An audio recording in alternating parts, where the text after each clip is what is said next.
అయినా సరే, హిందూ గుళ్ళల్లో అయినా సరే, గ్రామ దేవతలకైనా సరే, అమ్మవార్లకైనా సరే హలాల్ అనేది మనకు ఉండదు. అది వేరే వాళ్ళ సాంప్రదాయ ఆచారాలు. వాళ్ళని మనం గౌరవిద్దాం, వాళ్ళ ఆచారాలు కట్టుబాట్లు మనం గౌరవిద్దాం. కానీ మన గుడికి వచ్చినప్పుడు, మేడారం వచ్చినప్పుడు, మేడారంలో కొన్ని ఆచారాలు, కొన్ని సాంప్రదాయాలు ఉంటాయి. దాన్ని మనము స్వాగతిస్తామండి. హలాల్ అనేది నిషిద్ధం. ఎందుకంటే ఇక్కడ మేడారంలో ఇంకేంటంటే మనము అమ్మవారికి ఆదివాసీలు ఇప్పపు సారని ఆరబోస్తారు. మిగతా వాళ్ళు వస్తే వాళ్ళకి ఇప్పపు సార దొరకదు కాబట్టి వాళ్ళకి ఆ మద్యము దాన్ని ఆరబోస్తారు. ఇట్లా మనం ఆరబోస్తున్నామని వాళ్ళ గుళ్ళకు పోయి మన మద్యం ఆరబోయొచ్చా? పోయలేం కదా. మరి అది అందుకని ఎక్కడ గుడి కట్టుబాట్లు అక్కడే, ఎక్కడ ఆచారాలు అక్కడే. మన ధర్మాన్ని మనం కాపాడుకుందాం, మన ఆచారాలను మనం పాటిస్తామండి. హలాల్ అనేది మాత్రం నిషిద్ధము. హలాల్కు మనకు ఎటువంటి సంబంధం లేదండి.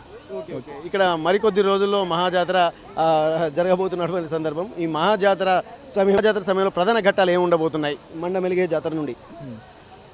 అంటే మహాజాతర ముందు రోజు బుధవారం రోజున మండమెలిగే గుడిమెలిగే పండుగ చేస్తాము. ఈ పండుగ ప్రాముఖ్యత ఏంటంటే అడవికి వెళ్ళి కొత్తగడ్డి తీసుకొచ్చి మన అమ్మవారి గుడిసెని అలంకరించి పుట్టమన్ను తీసుకొచ్చి అమ్మవారి గద్దలను అలికి గొట్టు గోత్రాల ప్రకారము అమ్మవారికి పీఠ ముగ్గులేసి దీపధూప నైవేద్యాలతోటి అమ్మవారికి ఇప్పపుల నైవేద్యంగా పెట్టి ఇప్పపు సారని ఆరబోసి పూజలందరూ భక్తి శ్రద్ధలతోటి నియమనిష్టలతోటి జాగారాలు ఉంటూ అమ్మవారిలో మహాజాతరకు అంటే ఇంత పెద్ద ఆదిశక్తులు కాబట్టి వాళ్ళని వశం చేసుకోవాలంటే ఇంత నిష్టగా ఉంటే అంత వశపరుచుకొని ఈ మహాజాతర అనేది ప్రారంభమవుతుందండి.